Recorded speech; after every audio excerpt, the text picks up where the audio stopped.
Alvíceras, vocabulário de filosofia de Régis Jolivet, a palavra ato, um conceito dos mais importantes na metafísica. O ser realizado em sua ordem, é isso que é ato. Basicamente, ato é uma condição, é uma situação, é um estado. O ser realizado em sua ordem, por oposição à potência, ou ser em devir, que é a mesma coisa que ainda não realizado plenamente, né? Ou seja, você tem alguma coisa, e qualquer coisa é um ente, né? Em metafísica, alguma coisa, aquilo que a gente chama de qualquer coisa, alguma coisa, um objeto, uma pessoa, qualquer coisa, como a gente acabei de falar, nessa mesma expressão que eu acabei de mencionar, que eu acabei de realizar, qualquer coisa. Qualquer coisa é qualquer coisa. Ou seja, é tudo, pode ser tudo. Na metafísica, a isso damos o nome de ente. Eu tenho um curso de metafísica, um curso básico de metafísica aqui no nosso canal, que explica bem esses conceitos aí, quando nós comentamos o ente e a essência, né, de Santo Tomás de Aquino. Bom, então, ente é qualquer coisa. Pessoas, objetos, etc. Esse ente, ele está, vamos chamar de ser para ficar mais fácil. Esse ser, ele pode estar em ato ou pode estar em potência. Se ele está em ato, disse que ele está em ato quando ele é realizado em sua ordem. Ou seja, quando ele está em pleno acontecimento natural de sua, ou seja, conforme a sua ordem. Ordem no sentido não é no sentido de quem vem primeiro, não é a posição. É ordem no sentido de sua natureza, ordem natural. Potência, diferentemente, é quando o ser ele está em seu devir, ou seja, ele não é ainda aquilo, qualquer ser, seja lá o que for aquilo. Por exemplo, uma parede branca, ela está branca em ato, ela está realizada em sua ordem natural, ela é naturalmente branca. Ela pode ser de qualquer outra cor, é só ver alguém pintá-la. Então, ela potencialmente ela pode ser, por exemplo, vermelha, ou também azul, ou rosa, qualquer coisa. Então, é um devir, é uma coisa que pode acontecer, mas não é ainda. Então, potência é o ser em devir, ainda não realizado plenamente. Ato primeiro é aquele que nós chamamos de ato entitativo. E tem também o ato segundo, que é o que nós chamamos de operativo. Qual é a diferença? Ato entitativo, ou ato primeiro, é o ato pelo qual um ser é pura e simplesmente. Ou é isto, ou é aquilo. O ato primeiro é a própria realização primeira do ser, né? Então, o ser em ato, por exemplo, martelo. O martelo em ato primeiro, é quando ele está martelando. Ou seja,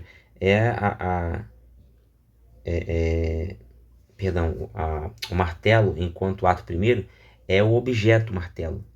Você olha para ele, você olha a aparência dele, tem lá uma parte aqui, né, usada para bater, dependendo do martelo, né? Tem uma outra parte que é usada para arrancar os pregos, tem um cabo, geralmente é de madeira. Isso é o martelo. É o ser nele mesmo.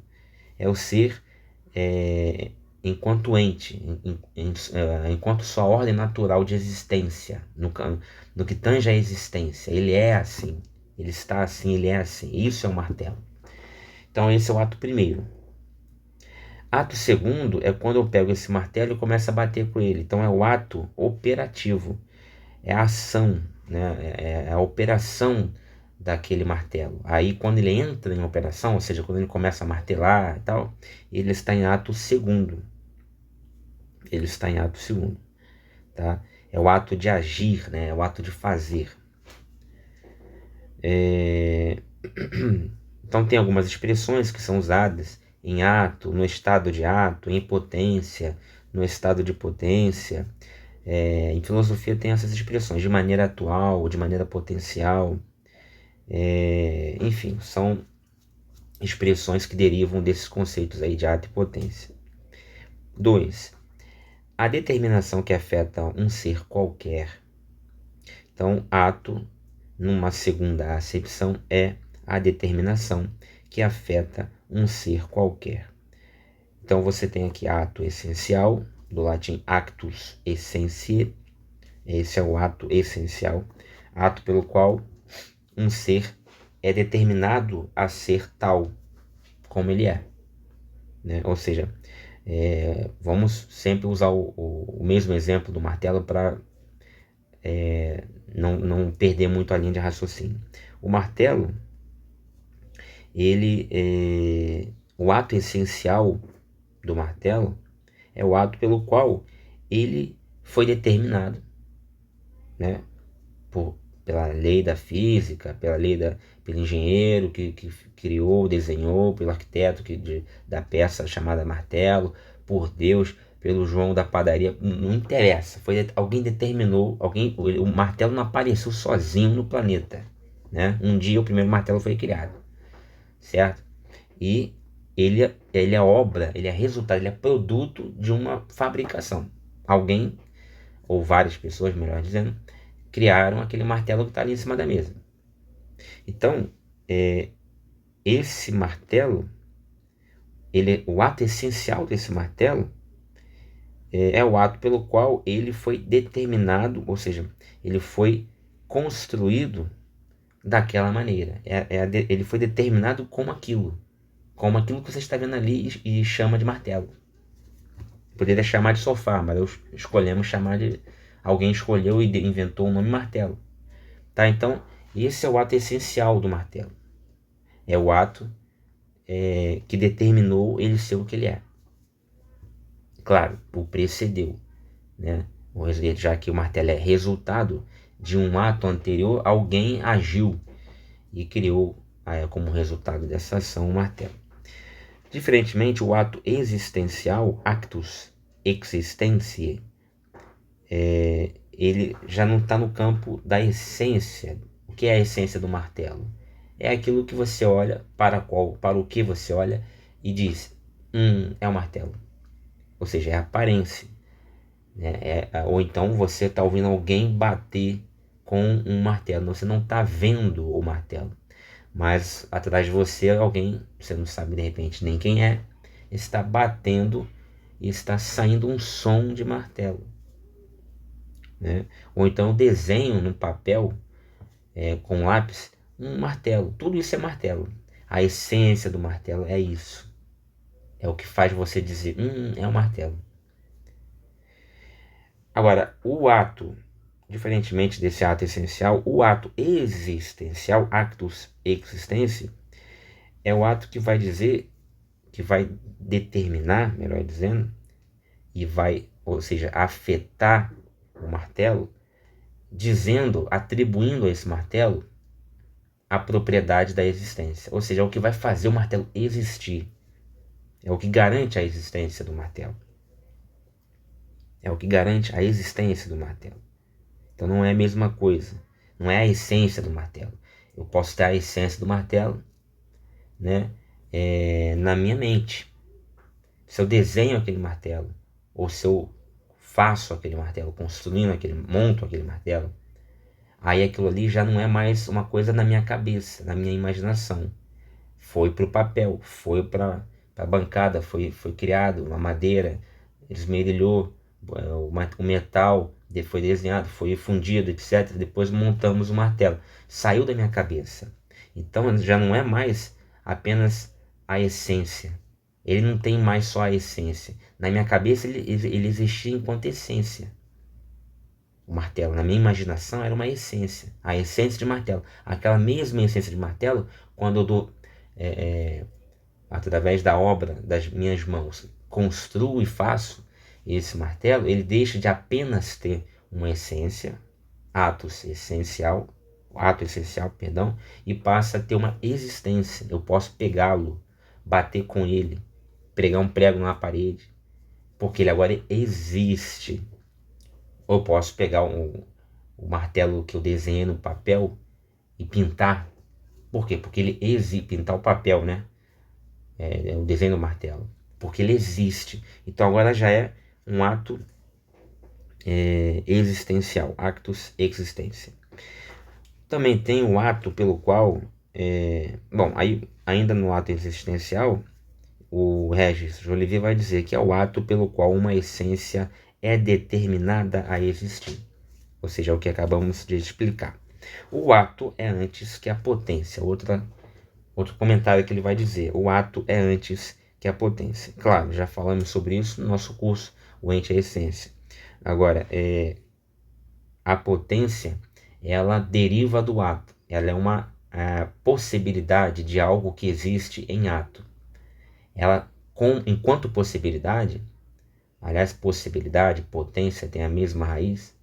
Enquanto possibilidade, alguma coisa ou alguém tem alguma possibilidade, seja lá qual for ela, porque ele existe, ou ela existe. Coisas que não existem não têm possibilidade de ser, de ir, de se movimentar, de deixar de ser nada. Coisas que não existem, coisas que não habitam o mundo nem virtual, nem real, eles não têm possibilidade de mudar de cor, de se locomover, de mudar de tempo, espaço, qualquer coisa. Não há nenhuma possibilidade de nada acontecer com aquilo que não existe. Porque aquilo que não existe, já que não existe, é porque não está em ato. Aquilo que está em ato é porque existe. É porque existe. Então, por isso mesmo, antes de estar em potência, antes de ter potência, aquela coisa precisa existir em ato. Por isso que o ato vem antes da potência.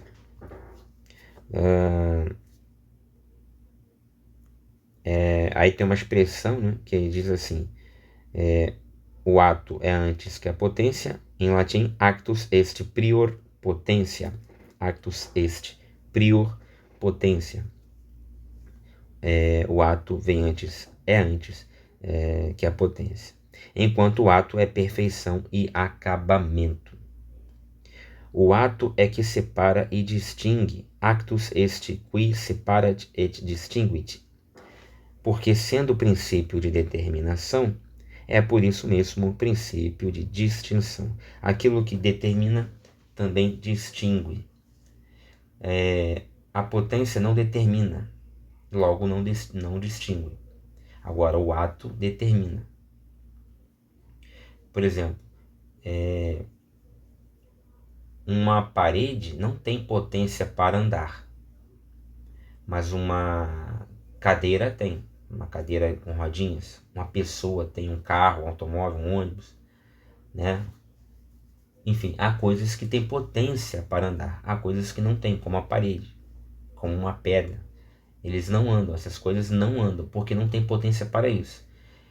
Então, o que determina aí não é a potência. É o contrário, a potência é que é determinada pelo ato. O ato essencial, pedra, de ser pedra, determina que a possibilidade do ser pedra seja de mudar de cor, mudar de aspecto, mas não de se locomover por si só. Claro, você pode pegar a pedra e tacar, varar a pedra, botar no bolso e andar com ela, mas aí não de rigor a pedra que está se movendo. Você que está movendo a pedra. Ela continua parada ali e não está se locomovendo. Você que pegou e levou. Diferentemente de uma cadeira, que ela pode... cadeira, até um exemplo, não um melhor exemplo, mas assim, um automóvel, você mesmo anda para lá e para cá, né, corre. Então assim, porque você tem essa potência, a pedra não tem. Então, o que determinou aí a diferença, o que distinguiu, portanto, o que fez distinção aí, não foi a possibilidade de eu me locomover e a pedra não, e sim foi o ato essencial de ser pedra que determinou que ela apenas tenha como possibilidades, mudar de cor, de aparência, de consistência, mas não de locomoção, de lugar. E de outra maneira também esse ato essencial de ser humano me determinou que eu posso ter como possibilidade me locomover e tantas outras possibilidades, crescer, né? Falar, sentar, caminhar. Então assim, há uma série de possibilidades, mas não todas as possibilidades, para um determinado ato, para uma determinada essência. Para outra essência, existe outro saco de possibilidades. Algumas até em comum com o ser anterior, mas outras peculiares àquele outro ente. Então, por isso que o que distingue não é a possibilidade, ou seja, não é a potência, é o ato. Todo exercício de uma energia material ou espiritual. Então, é a terceira acepção de ato. Ato é todo exercício de uma energia material ou espiritual. Então, você tem o anjo, né, que tem uma energia espiritual, ou angelical, ou chame do que você queira. Existindo ou não esse anjo, você crendo que ele existe ou não, no mundo real ou no mundo virtual ou ficcional, queira você do jeito que você queira, ele tem uma energia.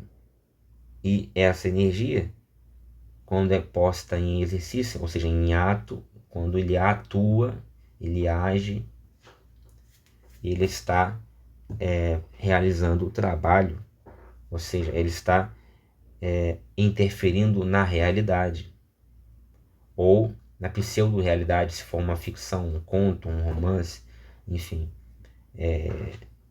até uma poesia, seja o que for. Há uma energia ali. Então, ato é o ato de agir. Eu acho que é a definição mais, ao mesmo tempo, ridícula, mas também simples, mas também funcional. O que é o ato? Ato é o ato de agir.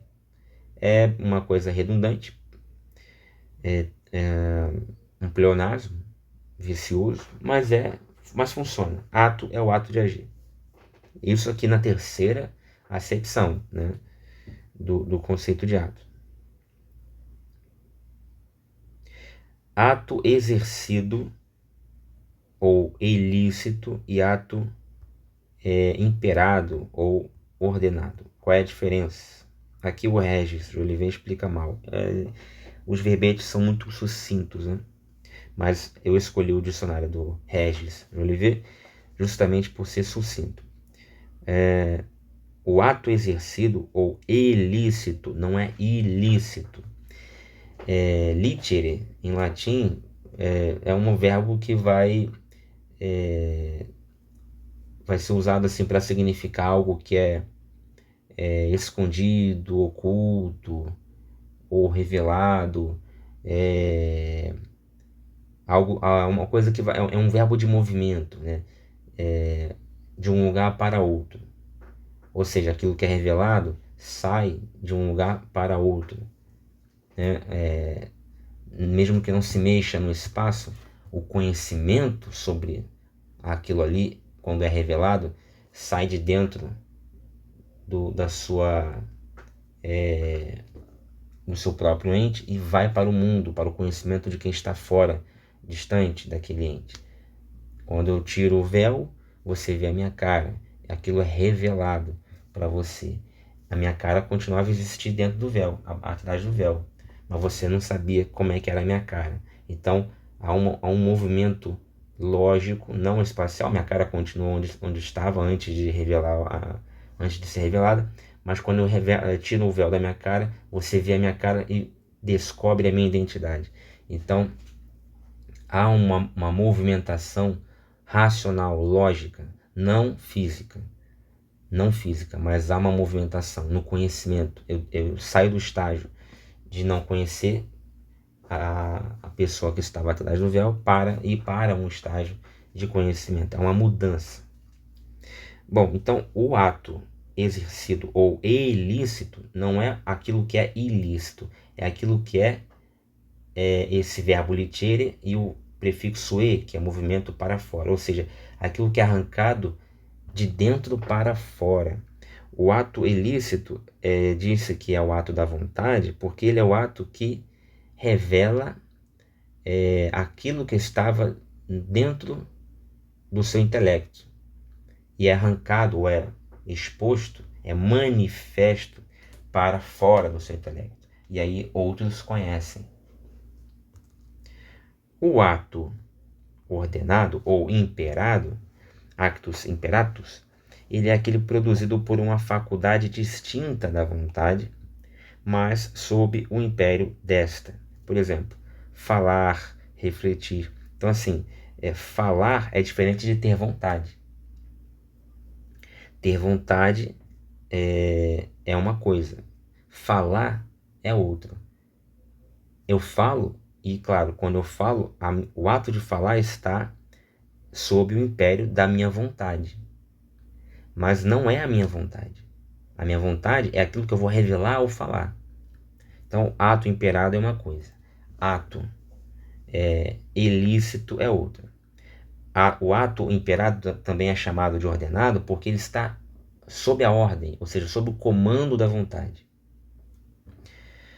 O ato do homem não é a mesma coisa, ligeiramente diferente de ato humano, mas vamos lá. Ato do homem, actus hominis, é todo ato produzido pelo homem. Então o homem respira? Respira. Então isso é um ato do homem. Ele digere? Também. Ele julga? Também. Então julgar é um ato do homem. O ato humano não é actus hominis, é actus humanus. O ato humano, ele é um ato que foi desejado, foi querido e foi deliberado. Ou seja, estudar, julgar. Eu respiro naturalmente, sem fazer força, sem querer respirar. Eu respiro porque eu respiro. Eu digiro a comida ou a bebida, não porque eu estou querendo digerir. Não passa pela minha volição isso aí. Eu digiro porque eu digiro, porque faz parte da minha natureza. Isso é o ato do homem. Actus hominis. Agora, não posso dizer a mesma coisa de estudar. Eu estudo, eu faço um esforço. Eu quero estudar, eu quis estudar. Eu me empenhei em fazer aquilo ali. Não é natural, não é automático que eu estude. Se eu não fizer alguma mínima força para estudar, eu não vou estudar. A isso damos o nome de ato humano. Não é ato do homem, é ato humano. Ou seja, ato humano é aquilo que exige um mínimo de esforço. Ato do homem é aquilo que não exige esforço do homem porque é natural da sua própria constituição existencial, física, biológica, etc. E o ato puro, para terminar aqui o conceito de ato. Ato puro, ele é puro por quê? Porque a ele não precedeu um outro ato. Não existe mescla com potência. Antes desse ato, não teve um outro que o gerou. Ele é puro porque ele é o primeiro. Ele é puro porque não está mesclado. Não tem ele não faz parte, ele não é naquela sequência de ato gera potência, que gera ato, que gera potência. Um ato gera o outro. E aquilo que é gerado tem sempre uma potência. Não é isso? Tipo assim, eu tenho uma filha. Minha filha, eu tinha potência para tê-la antes de tê-la. Aí quando ela veio ao mundo de fato, ela veio em ato, ela passou a existir em ato. Mas quando ela não existia, ela não tinha nascido, ela existia em potência. Minha filha existia em potência. Era possível que ela viesse ao mundo, mas só veio de fato quando minha esposa engravidou, enfim, aquela coisa toda, e ela nasceu. Aí ela passou a existir em ato. O ato puro, Deus, ele não tem essa mesma dinâmica. Por quê? Porque a sua natureza exclui qualquer potencialidade. Ele é ingerado. Então, ele não pode ter sido consequência de uma atuação anterior. Ele foi o primeiro a atuar. Então, ele é incriado, não foi criado, não foi gerado. Ele é o motor imóvel. Ou seja, ele move tudo,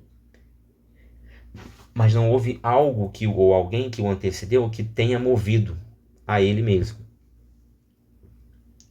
Muito bem, então, basicamente, muito basicamente, essa é a explicação para ato e potência. Claro que isso aqui dá um vídeo muito longo, uma aula muito mais longa para explicar todas as matizes. O objetivo aqui é tentar ser o mais breve possível.